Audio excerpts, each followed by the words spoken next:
शीतला माता की पूजन होती है ठंडे समय में, शीतल समय में। शीतला माता ने ये नहीं किया कि रोटी बना के उठो और थाली लेके लाइन में लग जाओ। तुम देखना शीतला माता की पूजन करने लोग जाते ना शीतला सप्तमी शीतला अष्टमी पे, बस 11 बजे तक तो रोटी बनाती रहेगी, सामान बनाती रहेगी। 1-1.5 घंटा में ठंडा हुआ, 12:30 बजे उठ के सीधे लाइन में लग जाएगी, जल्दी से पूजन करके सो जाऊंगी, काम खत्म। शीतला माता ने भी सोच लिया बस तूने मुझे बेवकूफ बनाया, अब रुक जा तू।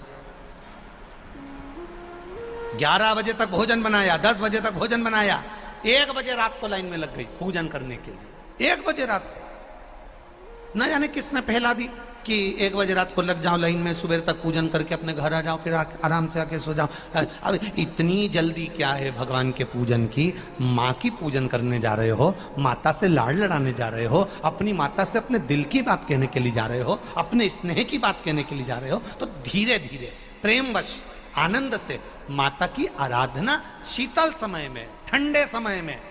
ठंडे समय का मतलब है भीतर से ठंडे होकर, अपने भीतर से ठंडे होकर। अब अपने भीतर तो ठंडा ही है ही नहीं ना, जल्दी जल्दी चलो। और आधी बहुत पतली खुशी है और और ये कितना बड़ा कपड़ा थाली पे ढाक ढुका के लाइन में खड़ी है शीतला माता। शीतला माता, या हाथ में लोटा या हाथ में थाली, और इतनी देर में पड़ोसन निकल के बाजू में से जा रही थी और लोटा थोड़ा सा ढुल गया। अब यहाँ शीतला माता की पूजन करनी आई और ये हो गई चंद्र घंटा। लोटा जरा सा ही पानी का झलका, देख के नहीं चल सकती। ठंडा भोजन हाथ में, लोटा ठंडा पानी का, और अंदर अग्नि। शीतला माता भी कह रही इसको अजान दो पहले, इसको। क्या मतलब? मैं घेर रहा हूं, पूरी वीडियो तो बना। भीतर से शीतल हुई है, भीतर से ठंडे हुई है चित्त वृत्ति मन। जब भीतर से शीतल होगा, ठंडा होगा, तो मेरी शीतला माता, तुमने पूजन करा ना करा, मेरी शीतला माता प्रसन्न हो जाएगी। बस भीतर से शीतल हुई, ठंडे हो भीतर से।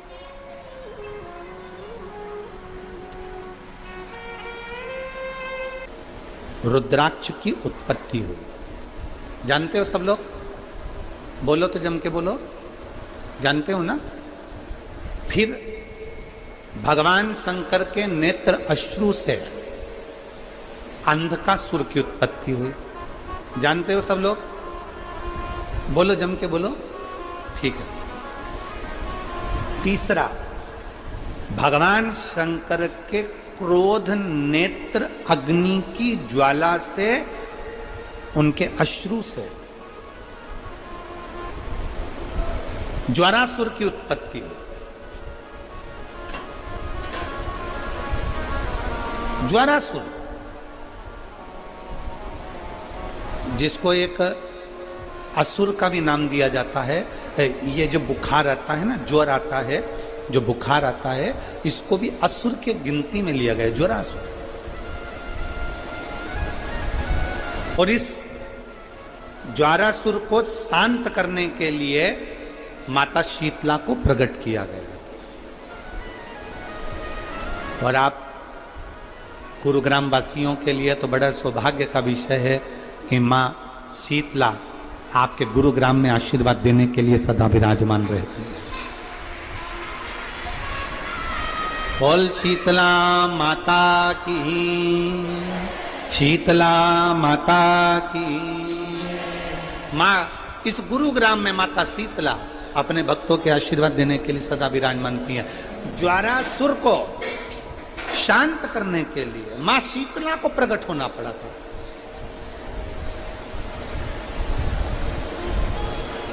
माँ शीतला को प्रकट किया। उमा जब प्रगटी तो उनका केश भूमि पर गिरा, और भूमि पर गिरने के कारण उससे एक वृक्ष उत्पन्न हुआ जो नीम का वृक्ष कहलाता। निमाड़ी का वृक्ष करो। इसलिए साउथ में, दक्षिण में नीम के वृक्ष को स्वयं देवी का प्रतिबिंब माना जाता है। नीम के वृक्ष को स्वयं माता का प्रागट्य उत्सव माना जाता है। नीम के वृक्ष को स्वयं देवी का भाव वर्णित किया जाता है। और बहुत सुंदर बात है महाराज जी, जिसके शरीर में माता निकल गई हो, दाने दाने पड़ गए हो पूरे शरीर में, बुखार भी बहुत तेज आ रहा हो और पूरे शरीर में माता जी निकल गई हो, एक लोटा पानी जिसके शरीर में माता जी निकली है उसके पास में रख दो और वो पानी उठाकर नीम के पेड़ में उस व्यक्ति के ऊपर से 7 बार उतार के नीम के पेड़ में डाल दो। 3 दिन के अंदर उसकी माता जो शरीर में निकली हुई है, दाने दाने पड़े हुए हैं, जो बुखार बहुत तेज आ रहा है, उसमें धीरे धीरे आराम मिलना प्रारंभ हो जाता है। यहां तक शास्त्र कहता है कि किसी व्यक्ति को अचानक बहुत तेज बीमार आ गया, बहुत तेज बुखार आ गया, या एकदम, हम तो यहां तक कहेंगे कि ये वायरस चल रहा है, महामारी चल रही है, और कंठ में भी आपको अगर जलन पड़ रही है, कंठ रुक रहा है, बुखार बहुत तेज आ रहा है, शरीर में ताप है, डॉक्टर को दिखाओ मना नहीं है, सब कुछ करो मना नहीं है, और 1 लोटा पानी अपने ऊपर से उतार कर 21 बार नीम के पेड़ में ले जाकर नाम गोत्र बोलकर डाल दीजिए और नीम के पेड़ के नीचे की मिट्टी को अपने कंठ पर लगा लीजिए। 20 से 25 मिनट बाद आपको आराम लगना प्रारंभ हो जाएगा। ये उमा देवी, कितना सुंदर एक संवाद आता है कि एक मकान को सीमेंट से, ईंट से, गारे से, पानी से, रेत से बनाया जा सकता है। सरिया लोहा डालकर मकान बना सकता है। केवल वो मकान बना, सरिया डाला, ईंट डाली, रेत डाली, पानी डाला, सीमेंट डाला, मिट्टी डाली, तुमने मकान बनाया। केवल वो मकान बना। अभी वो मकान है, पर का जो पूजन का विधान है, उस विधान में कोई गर्म चीज की महत्वता नहीं है। क्या कोई गर्म चीज की महत्वता? फिर भी दुनिया के लोग अपनी बुद्धि लगाकर माता की जब पूजन करने जाते हैं तो वहां अगरबत्ती भी जलाते हैं और दिया भी जलाते हैं।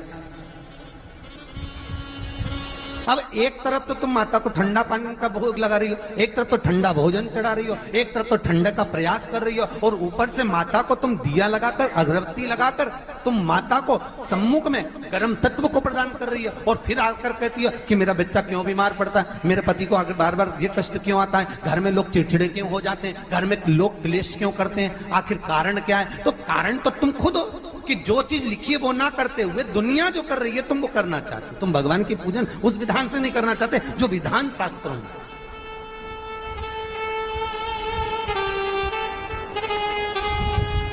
जो शास्त्रार्थ विधान कहता है। महाराज, शीतला माता की पूजन में कहीं ऐसा लिखा है कि तुम दिया लगाना, अगरबत्ती लगाना? शीतला माता की पूजन में लिखा है 1 लोटा पानी लेना, उस जल में पुष्प आदि लेकर माता को ठंडा भोजन का सुंदर भाव से माता का स्नान कराकर पूजन करना, अर्चना करना, कुंकू, चावल, रोली, मोली जो चढ़ा सकते हो, चुनरी, वस्त्र आदि जो चढ़ाना हो चढ़ाओ, पर ये नहीं लिखा कि तुम दिया भी लगाना कि अगरबत्ती भी लगाना, क्योंकि गर्म तत्व मत चाहिए माता।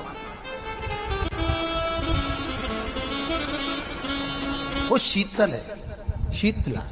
और अगर तुम दिया लगा भी रहे हो, मान लो दिया अगर तुम लगा भी रहे हो तो उसके सम्मुख ना लगे, तो दूर, बहुत दूर।